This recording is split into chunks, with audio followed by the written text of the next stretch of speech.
आज हम बहस इस बात पर कर रहे हैं कि 30 दिन गुजर चुके हैं जब नोटबंदी लागू है देश में, लेकिन क्या इसके आगे अच्छे दिन आने वाले हैं?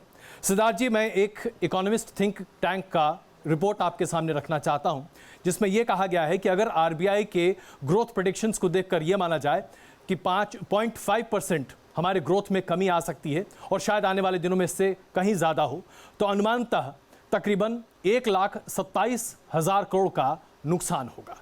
इसके साथ साथ डिमोनेटाइजेशन के पूरे प्रोसेस को ले लें और उसके पूरे खर्च को जोड़ लें तो करीब 80,000 करोड़ और कुल मिलाकर 2 लाख करोड़ का नुकसान राजस्व का होने जा रहा है इस फाइनेंशियल ईयर में। सरकार इससे कैसे निपटने का विचार कर रही है? क्योंकि हम मान रहे थे कि कम से कम 7.6 या 7.8% के आसपास हमारा विकास दर होने वाला है, लेकिन अब वो कम होने जा रहा है। ये पैसा कहां से आएगा? ये पैसा देखिए, एक चीज और भी है कि आपने शायद वो थिंक टैंक की रिपोर्ट नहीं पढ़ी होगी, जिसमें कहा जाता है कि 1.5 से 2% जो जीडीपी भारत का अभी तक जो चला आ रहा था लंबे समय तक की, उसके अंदर ये ब्लैक मनी के जो या अनअकाउंटेड मनी के वजह जो व्यापार या जो ट्रेड चल रहा था उसके वजह हो रहा था।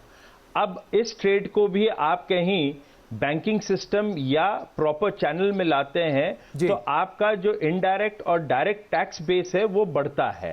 उसको एक दफे घटेगा जरूर मगर वो बढ़ेगा, और जैसी आपका जो टैक्स का जो एक स्ट्रक्चर है और जो टैक्स का जो एक बेस होता है देश का जब बढ़ता है तो देश के पास वो पैसा आता है और आप उसको ज्यादा यूज कर सकते हैं, चाहे वो सोशल सेक्टर में हो, इंफ्रास्ट्रक्चर सेक्टर में हो। और जब आप इसको यूज करते हैं और या स्पेंड करते हैं इस जगह पे तो एक इकोनॉमिक साइकिल चलता है। हाँ, ये कल चल जाएगा आप पूछेंगे तो मैं कहूंगा नहीं चलेगा। आप कहेंगे 6 महीने में चल जाएगा, मुझे लगता है उस समय इसकी शुरुआत होनी शुरू हो जाएगी और ये एक साल से 1.5 साल का पीरियड रहेगा जब ये आपका एक जीडीपी में डिप होने के बावजूद भी जीडीपी फिर वापस आएगी और आपको जो भारत को जो एक छलांग लगानी है डबल डिजिट की लो इन्फ्लेशन के साथ, वो संभव होता हुआ दिखेगा। तो ये आप कह रहे हैं कि 2018 के अंत तक यानी कि 2019 तक हम इसकी संभावनाएं देखें कि हम वाकई में तरक्की कर पाएंगे। क्या मैं सही समझ रहा हूं आपको? मेरे को लगता है 2017 के मध्य में इसका हमें रिजल्ट दिखना शुरू हो जाएगा और पीक जो है वो 2018 में आनी शुरू हो जाएगी। और तब तक जो नुकसान हो रहा है, जो लोगों की नौकरियां जा रही हैं, जिस तरीके से लोगों के पास खाने के पैसे नहीं है, उसका क्या होगा? अजय जी, आप जिस प्रकार से शब्दों का इस्तेमाल कर रहे हैं, थोड़ी सी मुझे उस पर आपत्ति है जी। थोड़ा समझने का प्रयास करें, क्योंकि ये एक विषय जो है ये साधारण पॉलिटिकल नहीं हो सकती डिबेट। नहीं, मैं पॉलिटिकल डिबेट नहीं कर रहा हूं। समझना पड़ेगा। मैं पॉलिटिकल डिबेट नहीं कर रहा हूं सिद्धार्थ जी, मैं आपसे सीधा सवाल पूछ रहा हूं। मुझे अपना पूरा मेरे को आप सेंटेंस कंप्लीट करने अलाउ कर दीजिए अजय जी, मैं आपसे विनती कर रहा हूं। मैं भी आपके सामने विनम्र विनती ही कर रहा हूं। आपने कहा पॉलिटिकल है, मैं पॉलिटिकल नहीं सवाल पूछ रहा। मैं आपसे सिर्फ ये पूछ रहा हूं कि जो आज रियल स्टेट में काम करने वाले मजदूर के पास पैसा। आपकी बहुत अच्छी डिबेट है, आपकी बहुत अच्छी डिबेट है, मैंने गलत शब्द इस्तेमाल कर लिया, मेरे को अपनी बात कंप्लीट कर लेने दीजिए। जी बताएं। मैं इतना ही रिक्वेस्ट कर रहा हूं आपसे, और मैं जो कहना चाहता हूं कि ये एक चीज समझने की कोशिश करिए कि जब भारत के अंदर जो रुपया है उसका जो मूल्य है या उसको सर्विस करने का जो उसके अंदर जो क्षमता है वो कमजोर होती जा रही है, क्योंकि बैंकिंग सिस्टम के पास वो सिस्टम पैसा है नहीं। जी, आप ये तर्क पहले भी दे चुके हैं। मैं आपसे सिर्फ एक बहुत सीधा सवाल पूछ रहा हूं। मैं एक मजदूर हूं, मुझे रोज दिन 300 रुपए मिलते हैं खाना खाने के लिए। पिछले 10 दिन से मेरे पास पैसे नहीं है। आप बताएं मैं कैसे अपने परिवार का वहन करूं? इसका जवाब है आपके पास? जी, आप जो जी है, क्योंकि आप जो बोल रहे हैं वो गलत बोल रहे हैं और सरासर वो भ्रमित करने का बोल रहे हैं। इस प्रकार की कंडीशन जो है वो नहीं आई है। लोगों के पास कितने घरों के अंदर जो कॉन्ट्रैक्टर्स भी हैं, जो रियल स्टेट में है, जो जमीन पे भी कॉन्ट्रैक्टिंग करते हैं, उन लोगों ने जो अपना और ये सबको पता है कि काला धन जो था, आपसे पूछना चाहता हूं, क्या वाकई में ये भ्रमित करने वाला बयान है? क्या ये वाकई में भ्रमित करने वाली स्थिति है? सिद्धार्थ जी, आमतौर पर मैं देखता हूं कि आप बहुत ही बैलेंस रहते हैं। अनुमान करिए कि 6 महीने का सिद्धार्थ जी, मैं एनके सिंह बोल रहा हूं, पैसा दे दिया गया है। सिद्धार्थ जी, मैं एनके सिंह बोल रहा हूं। आमतौर पर आप बहुत बैलेंस रहते हैं, बड़े लॉजिकल रहते हैं। जरा सोचिए इस स्टेटमेंट को देख के, आप अगर डिनाई करेंगे कि 10 दिन में मजदूरों को लगातार पैसा मिलता रहा है, तो क्या आप अपनी जमीर को जरा पूछिए क्या ये सही स्टेटमेंट है? 10 दिन में वाकई दिक्कत हुई है। अगर हम इसको एक्सेप्ट कर ले, एक बड़ा भारी काम हो रहा है जो कि इस भारत के 70 साल में पहली बार एक डायरेक्ट हेड ऑन कोलिजन आपने करप्शन से किया है, कोई दो राय नहीं है। लेकिन जब डिनायल मोड में आ जाएंगे और ये कहेंगे कोई दिक्कत नहीं है, everything is in apple pie order, तो मुझे लगता है जी एनके सिंह जी, मैं आपको कॉस्ट बेनिफिट बता दूं, जिस प्रकार आपका जो बेनिफिट था वो 1.25 लाख करोड़ का था, और जो लॉस होने जा रहा है इससे वो करीब 2.5 लाख करोड़ का है। तो वो छोड़ दीजिए, हमारा सिर्फ ये कहना है कि एक बड़ा चैलेंज आपने लिया है, बहुत अच्छा है, वेल इंटेंडेड, लेकिन it was not very well considered. Singh साहब, जिस दिन अकाउंट्स बंद होंगे उस दिन आरबीआई आंकड़े देगी, उस दिन फिर आप लोगों को आश्चर्य होएगा कि आप लोगों ने जिस प्रकार से इसको बैलेंस शीट को और प्रॉफिट एंड लॉस को आरबीआई को जिस प्रकार से देखा, सिद्धार्थ जी, सही आपको लग रहा है कि शायद मैं आम आदमी की बात नहीं उठा रहा आपके सामने, हमारे दर्शक तो यहाँ पर मौजूद हैं। जी आप पूछिए, क्या पूछना चाहते हैं साहब? सरकार ने विश्वास दिलाया था कि जब खातों में पैसा जमा होगा तो ब्याज दरें कम होंगी, लेकिन अभी तक ऐसा कुछ नहीं दिखाई दे रहा है कि जो आपकी एफडी है उस पर भी ब्याज बढ़ाने की बात सरकार शुरू कर रही है। और कोई सवाल पूछना चाहते हैं? जी बताइए साहब। सर, ये नोटबंदी के बाद जो संसद में इस समय हड़कंप मचा हुआ है, उसको लेकर केंद्र सरकार क्या कर रही है? सिद्धार्थ जी, ये सब आपके लिए ही है। जी, हड़कंप मचे हुए वो तो विपक्ष के ऊपर है। डिमोनेटाइजेशन की जो कॉस्ट है वो 11 से 12 हजार करोड़ है, तो क्या सरकार 11 से 12 हजार करोड़ तक काला धन निकाल पाएगी? सवाल कई हैं सिद्धार्थ जी, सवाल सही है, फिगर्स छोड़ दीजिए, लेकिन जी मीम साहब, और इसके बाद हम फिर आप ही के पास आएंगे, जाहिर सी बात है सरकार का पक्ष आप ही रख पाएंगे। मीम साहब। अजय जी, मैं पॉलिटिकल बात नहीं कर रहा जी। 62 करोड़ लोग इस देश के अंदर गांव देहातों में रहते हैं और 21 करोड़ लोग झुग्गी झोपड़ी और जो मज़ाफ़ाती इलाका है उसमें जो गरीब लोग हैं कच्चे मकानों में रहते हैं जी। इस 83% को आप कैसे उस स्कीम में लाएंगे जिसका सरकार बात कर रही है? दूसरी बात, हम लोग यहाँ बैठ के बड़ी इंटेलेक्चुअल गुफ्तगू करते हैं, आंकड़े देते हैं, अपनी मिनिस्ट्री के आंकड़े देते हैं, हमारे बहुत सारे लोग बताते हैं इतना जीडीपी है फलाना ढिमका। ये 83 करोड़ लोगों में कोई है जो इसके बारे में समझता हो? दूसरी बात, क्या आप ज़मीन पर जाकर ये नहीं देख रहे कि जिस दिन से डिमोनेटाइजेशन हुआ है कारोबार बिल्कुल बंद हो गया है, 10% के करीब सेल रह गई है जी। तो जो आम आदमी हैं जिसकी आप बात कर रहे हो ज़मीन की, छोड़ दीजिए, हम लोग दिल्ली में, हमको पैसे भी मिल ही जाएंगे, आप सब लोगों का काम चल जाएगा, कोई एटीएम में चला जाएगा, कोई पेटीएम में चला जाएगा। मुझे बताइए कि 83 करोड़ लोग क्या करें? क्या इनको तकलीफ़ नहीं है? अगर आप ये टीवी चैनल पर सिर्फ वो बाइट दिखाएं जिसमें सब खैरियत की खबरें हैं, तो आप सरकार की इमेज को क्या वहाँ पर ख़राब नहीं कर रहे हैं? बिल्कुल सिद्धार्थ जी, मैं जानता हूं बहुत सारे सवाल हैं, उनका जवाब भी आपको देना जरा मुश्किल भी हो रहा होगा, लेकिन एक सवाल लखनऊ से है और ये चूंकि चुनाव है उत्तर प्रदेश में, महत्वपूर्ण है आपके लिए। आइए देखते हैं लखनऊ से क्या सवाल है। जी अजय जी, नोटबंदी को पूरे 30 दिन आज हो गए हैं और तमाम लोगों के साथ तमाम तरह की समस्याएं हैं। इन लोगों से पूछेंगे और जानेंगे कि आखिर नोटबंदी को लेकर कितना असर इन पर पड़ा है। हम आपसे जानेंगे कि नोटबंदी को पूरे 30 दिन आज हो गए, कितना असर पड़ा आप पर और क्या क्या समस्याएं हो रही हैं? 30 दिन में हमें ऐसा महसूस हो रहा, घर में खाली रहते थे, एक रोज़गार मिल गया है। सुबह तैयार होते हैं और बैंक में आते हैं, लाइन में लगते हैं, फिर कहते हैं पैसा ख़त्म हो गया, 2 बजे के बाद आइए, फिर उसके बाद आते हैं तो कहते हैं कल आइए। तो 1 महीने से हम अपनी ड्यूटी कर रहे हैं। सिद्धार्थ जी, मैं शर्तिया कह सकता हूँ आपने ये ड्यूटी नहीं निभाई होगी, हम में से बहुत कम लोगों ने निभाई है, लेकिन आम जनता निभा रही है साहब। अब बताएं सर।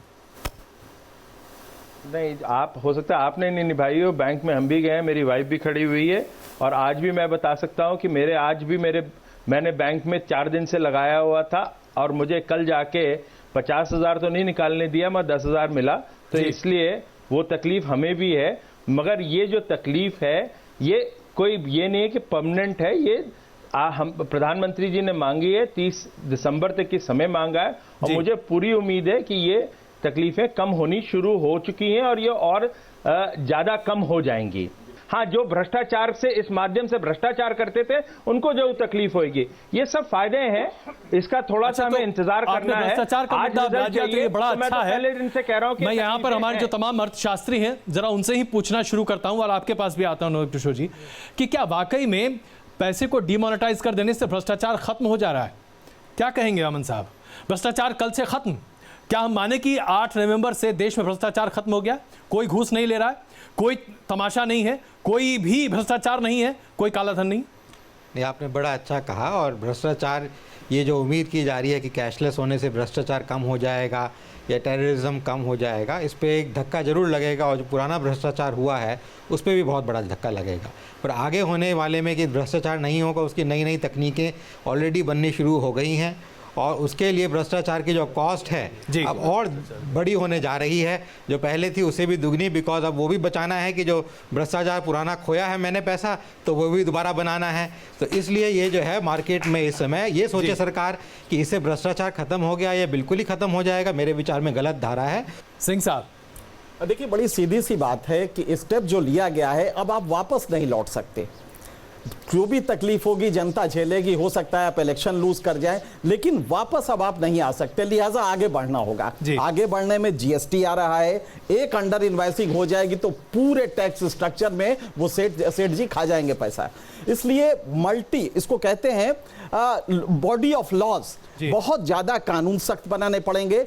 एक पूरे संघ आपके पास है, लिहाजा एक सोशल मूवमेंट के लिए करप्शन के खिलाफ आप शुरू कर दीजिए, वरना ये फेल हो जाएगा तो आप तो जाएंगे ही, जनता भी चली जाएगी, आपको प्रॉब्लम साहब। क्या भ्रष्टाचार वाकई में 100 और 500 और 1000 रुपए के नोट से बंद हो जाएगा? देखिए, अगर ये माना जाए कि भ्रष्टाचार जो है पुराने नोट में होता था तो खत्म हो गया, नए नोट में नहीं होगा, लेकिन ये मूर्ख ही कोई बात करेगा।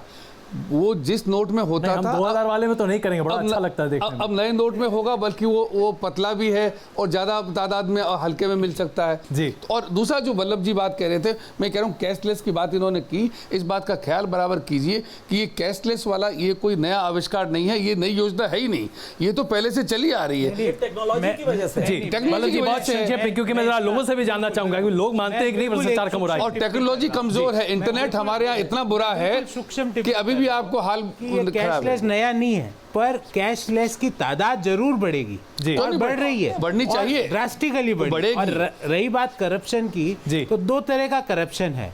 एक तो करप्शन आज हो रहा है और एक करप्शन होके अप्लाइड हो गया, मतलब मैंने करप्शन करके उसका अप्लाई कर दिया, उसको ट्रांसलेट कर दिया, सोने में कर दिया, प्रॉपर्टी में कर दिया, बाहर के देशों के खातों में कर दिया, तो वो अप्लाइड करप्शन तो हो गया, खत्म हो गया, उसको तो आप कुछ नहीं कर सकते। तो यानी वो 15 लाख रुपए नहीं आने वाले? नहीं, वो अप्लाइड करप्शन में तो वही मुद्दा था, वो अप्लाइड करप्शन का आप उस वेल्थ को, जैसा सिंह साहब, चलिए तो अब करप्शन का क्या होगा जी कौशिक साहब? ऐसा है कि जो लेस कैश सोसाइटी की बात कर रहे हैं, कैशलेस सोसाइटी होना संभव नहीं है जी, क्योंकि कैशलेस सोसाइटी का मतलब होता है कैश आपके काम ही नहीं आ रहा है। हमारे पास वो स्थिति नहीं है, हमारे पास लेस कैश, जितना कैश हम काम में लेते हैं उससे कम कैश काम में लेंगे और धीरे धीरे करके अगर बड़े डिनोमिनेशन के नोट कम होते हैं और छोटे डिनोमिनेशन के नोट जो है प्रचलन में आते हैं तो उससे फर्क पड़ता है कि आप कितना नोट होल्ड कर सकते हैं, कितना नोट कैरी कर सकते हैं और ट्रांजैक्शंस ट्रांसपेरेंट हो। वो एक प्रक्रिया है जो इसमें मेरे ख्याल से सिंह साहब, सिद्धार्थ जी हमसे विदा लेना चाह रहे थे। सबसे पहला दरवाजा तो खुद सरकार ने 2000 का नोट छाप करके कर दिया, अगर मैं आपकी बात मान लूं तो। सिद्धार्थ जी, आपने यहाँ पर एक्सपर्ट्स की राय सुनी, अभी जनता की राय भी आपको सुनाना चाहेंगे। आप बताएं कैसे भ्रष्टाचार पर नकेल कसा जा पाएगा? कानून आपने बहुत अच्छे और सख्त बनाए, इसमें कोई शक नहीं है। मैं पहले तो आपका जो प्रश्न था शुरुआती दौर में कि ये नोटबंदी से भ्रष्टाचार रुक जाएगा, ये होएगा या नहीं होगा, ये लोडेड क्वेश्चन था, इससे मैं सहमत नहीं हूं इस प्रश्न से। आपका प्रश्न होना चाहिए क्या इसमें कमती आएगी? हाँ, कम होएगा, क्योंकि जब आप नोटबंदी करते हैं और उसमें उसको लेस कैशलेस आप करना शुरू करते हैं, जो उसका मैंने उदाहरण दिया था मिनिमम वेज का, उससे भ्रष्टाचार के अनेक जो तंत्र हैं वहां कहीं ना कहीं अंकुश लगना शुरू होता है। कैसे? इस अभियान से आप शुरुआत करते हैं, मगर खाली यही अभियान रहेगा और आगे कुछ नहीं करना पड़ेगा तो ये गलत होएगा। और इसके लिए हम लोगों ने पहले भी ब्लैक मनी के ऊपर हम बड़ा सख्त कानून लेकर आए हैं, मनी लॉन्ड्रिंग के ऊपर जो पीएमएलए का है वो बड़ा सख्त लाए हैं, बेनामी प्रॉपर्टी के ऊपर हम लोग बड़ा सख्त लेकर आए हैं, और कहीं हमें कोई पॉलिटिकल पार्टी इस पे ज्ञान दे जो कि 2011 सुप्रीम कोर्ट के कहने के बावजूद भी एसआईटी भ्रष्टाचार और ब्लैक मनी पे ना बना पाए और वो हमें ज्ञान दे, तो वो शायद शोभा नहीं देगा उन लोग को। तो कदम बहुत उठाने हैं, जितने डिस्क्रिशनरी पावर्स हैं वो एडमिनिस्ट्रेटिव रिफॉर्म्स के माध्यम से भी हमें हटाने पड़ेंगे, ना तो डिस्क्रिशन जो रहेगा तो 2G और कोलगेट जैसे कार्यक्रम चलते रहेंगे इस देश में। तो हमें ये 4 बार कह चुके, सरकार आपकी है, आप लोगों को हॉल करें, ये आपका ठेका है। लेकिन मैं आपसे सिर्फ इतना जानना चाहता हूं, जो मैंने सवाल पूछा था वो दोबारा आपके सामने पूछता हूं, लोडेड सवाल जिस शब्द का आपने इस्तेमाल किया, क्या डीमोनेटाइजेशन से भ्रष्टाचार कम हुआ है? मैं आप ही से पूछता हूं, हाँ या ना में बताइए आप। डीमोनेटाइजेशन से भ्रष्टाचार कम होएगा, मगर ये पूरा खत्म कर लेंगे तो वो गलत होएगा, मगर उसके लिए और चीजें करनी जो मैंने अभी तक आपको बताया। चलिए अब जरा मैं यहीं पर मौजूद लोगों से ये सवाल पूछ लेता हूं, क्यों आप लोग को यकीन है कि करप्शन कम हो गया है डीमोनेटाइजेशन से? जी बताइए जोर से प्लीज। फर्क पड़ा है। हाँ फर्क पड़ा है, कहाँ पड़ा है भाई? जो मनी का वो जो इकट्ठा कर रखी थी लोगों ने, वो बाहर आ रही है। पहले घूस देते थे चालान नहीं देने पे, वो अब देते हैं कि नहीं देते? मैं तो ना पहले देता था ना अब। चलिए आप लोग बताएं, क्या कम हुआ है कहीं पे? आप लोग को लग रहा है रेट बढ़ गया? जी जी जी क्या बोल रहे हैं साहब? अभी जहाँ पहले 500 में काम चलता था वो अभी वहाँ 2000 में काम चलेगा भ्रष्टाचार में। आप बताइए साहब। मैं तो सभी से एक सवाल पूछना चाहूँगा, जितने मानने व्यक्ति बैठे हैं गणमान्य, कि हम 9 दिन के व्रत रखते हैं, लगभग 1 माह का हम एक पर्व होता है जिसको हम मुस्लिम भाषा में वो कहते हैं, तो उसके बाद हमें प्रॉब्लम जरूर होती है शारीरिक, लेकिन शुद्धिकरण भी होता है। आज शुद्धिकरण होगा, भविष्य में होगा। बहुत अच्छी बात, बहुत खूब। आप बताइए क्या कितना असर पड़ा है, भ्रष्टाचार पर कमी आई है? सर अकॉर्डिंग टू मी ऐसा कुछ नहीं हो, जहाँ पे जैसे आपने टोल टैक्स चालान की बात की, वहाँ पे 100 रुपीज़ में ना होके बड़ी करेंसीज में होंगे, लाइक दैट। जहाँ कम पैसे में काम होते थे अब ज़्यादा मिल लगेंगे। चलिए तो आम राय यही है कि भ्रष्टाचार में फिलहाल तो कोई कमी आती नहीं दिखाई दे रही, लेकिन इसमें कोई शक नहीं है कि उम्मीद पर दुनिया कायम है।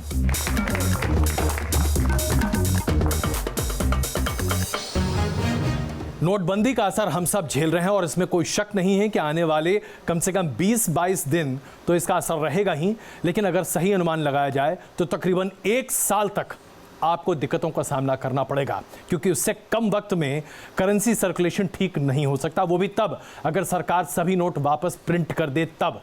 अगर लेस कैश की बात हुई तो शायद ये दिक्कत भरा माहौल बना ही रहेगा, आदत डाल लीजिए।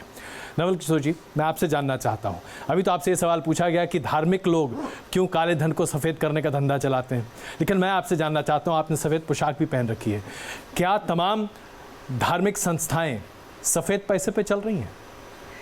देखिए, धार्मिक संस्थाएं जनहित का काम करती हैं, सामाजिक काम करती हैं, और मैं ऐसा कह सकता हूं कि वास्तव में जो धार्मिक हैं वो श्वेत पैसे पे ही चलते हैं, सातत्य पे चलते हैं। ये जो एस्ट्रिक्स लगा देते हैं ना आप लोग, बड़ी दिक्कत हो जाती है। कंडीशन सप्लाई वास्तविक में धार्मिक है, अब हमें कैसे पता चलेगा? देखिए, वर्तमान में कई लोग केवल धार्मिकता दिखाई देती है, करते नहीं है, तो उसका तो सरकार ही निरूपण कर पाएगी ना। ज्यादातर लोग ऐसे हैं। आज मैं एक निवेदन आपके माध्यम से करना चाहता हूँ। मैं यूपी में एक जिले में गया, वहां शाम को पता लगा कि बैंक में 50 लाख रुपए आया है, किसान को धक्के मिल रहे हैं और पीछे की खिड़की से लोग गड्डियां ले जा रहे हैं। तो उसमें सरकार क्या कर रही है? उसमें आखिरी टिप्पणी आपकी प्लीज। अगर प्रधानमंत्री बैठ करके सबकी बात सुने, यकीनन इसमें उनको फायदा है, शायद अपोजिशन को फायदा नहीं होगा। अगर वो बैठकर सुने और उसके बाद जवाब दें, और जाहिर है बड़े अच्छा बोलते हैं वो, जवाब तो वो अच्छा ही देंगे जब भी देंगे, लेकिन वो जवाब देने को तैयार क्यों नहीं है, क्या वजह है, ये मेरी अभी तक समझ में नहीं। इसके लिए तो पार्लियामेंट है ना, वो चल ही नहीं रहा। मुमताज साहब, आखिरी टिप्पणी आपकी।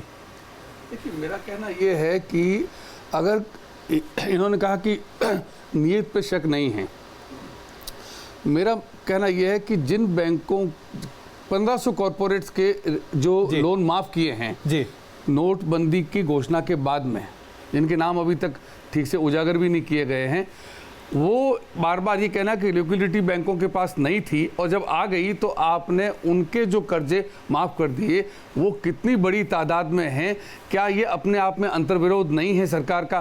दूसरी बात, भ्रष्टाचार की आप बार बार बात कर रहे हैं। जब उदाहरण अभी स्वामी जी ने दिया कि भ्रष्टाचार तो आपने लोगों को सिखा दिया नया, कालाबाजारी सिखा दी नई, जो इसके साथ शुरू हो रही है। क्यों भारतीय जनता पार्टी के नेता के पास या और लोगों के पास में लाखों के, एक के पास तो 5 करोड़ के आसपास नए नोट मिले, लोगों को 2 नोट नहीं मिल रहे 2-2 हजार के, आप 5 करोड़ के मिल रहे हैं। संक्षेप में बड़े धीरे से बता दीजिए अब मैं भाई हमारी जिंदगी में अगले 6 महीने में क्या फायदा आने वाला? अच्छे दिन आ रहे हैं या ऐसे ही लाइन में खड़े रहेंगे? मैं उस आखिरी बात पर आता हूं जी।